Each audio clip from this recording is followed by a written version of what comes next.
You sit down to do the one important thing you've been putting off all week. You finally have the time. You have the skills. But instead of starting, you find yourself meticulously organizing your computer's desktop, alphabetizing your spice rack, or suddenly becoming fascinated by the inner workings of your toaster. Anything but that one task. Does this sound familiar? If it does, I want you to know something really important.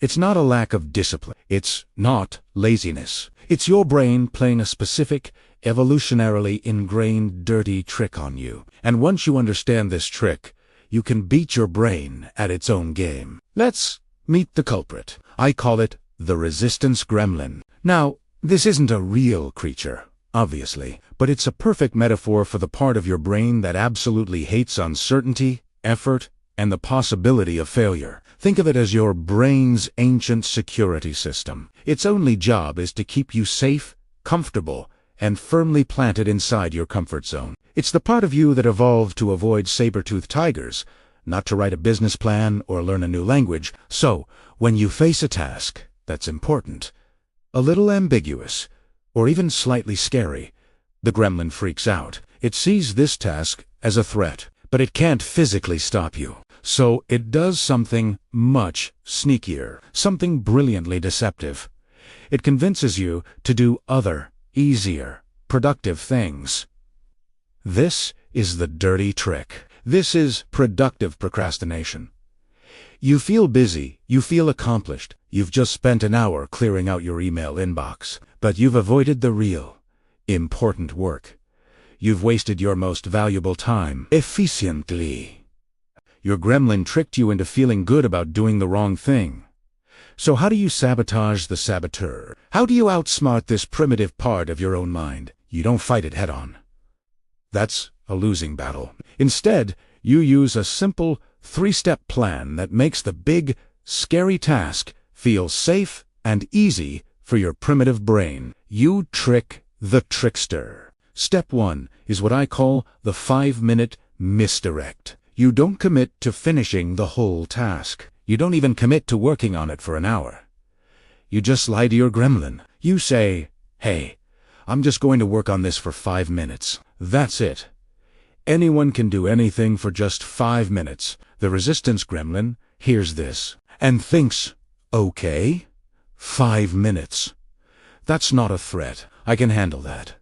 The magic here is that starting is the hardest part.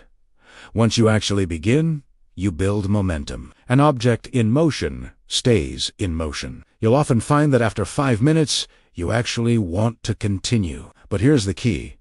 The only goal was 5 minutes. Even if you stop right then, you've won. You've successfully started. Step 2. Chunk the monster. The gremlin is terrified of big, ambiguous tasks. Vague goals like write a book or build a website send it into a full-blown panic. Your job is to make the task brain-dead simple. You have to break it down into the absolute smallest, most concrete, most ridiculously easy next action. It's not write a book. It's open a new document and write one sentence. Not clean the garage. It's take one bag of trash out to the curb.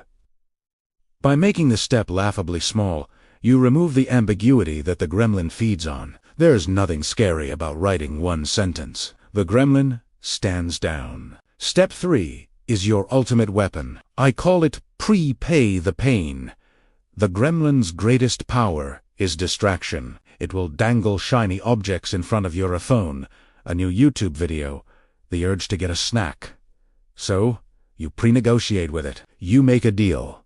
You set a timer for 25 minutes. This is based on the famous Pomodoro Technique. You tell your gremlin, "Look, for just these 25 minutes, we are only doing this one tiny chunk of the task. No email, no phone, no getting up for water, nothing else.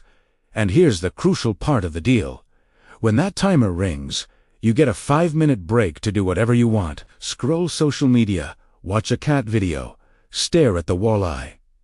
Don't care. The break is guaranteed." This works because it contains the pain of focus into a short, manageable sprint. The gremlin can tolerate almost anything if it knows there's a definite endpoint and a reward coming.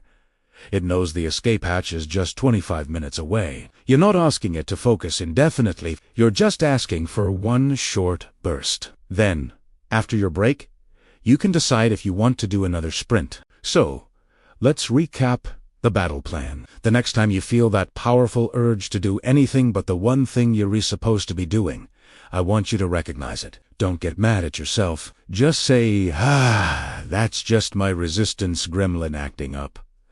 Don't fight it. Outsmart it. First, agree to just 5 minutes.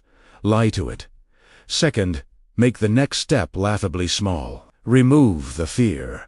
And third, prepay the pain with a focused 25-minute sprint and a guaranteed reward. This is how you reclaim your focus, your time, and your brain from a system that was designed for a different world. This is how you finally start doing the things that truly matter to you. So, here's your mission, should you choose to accept it. The very next time you catch yourself procrastinating, I want you to name it. Say out loud, "There's my resistance gremlin."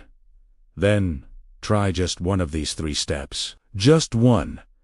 See what happens! If this helps you understand your own brain a little bit better, do me a huge favor and hit that like button. It really helps the channel and tells YouTube you want to see more content just like this. And if you haven't yet, make sure you subscribe so you don't miss our next video.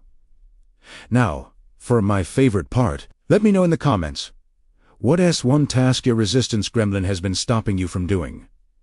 Let's call it out together. Thanks for watching, and I'll see you in the next one.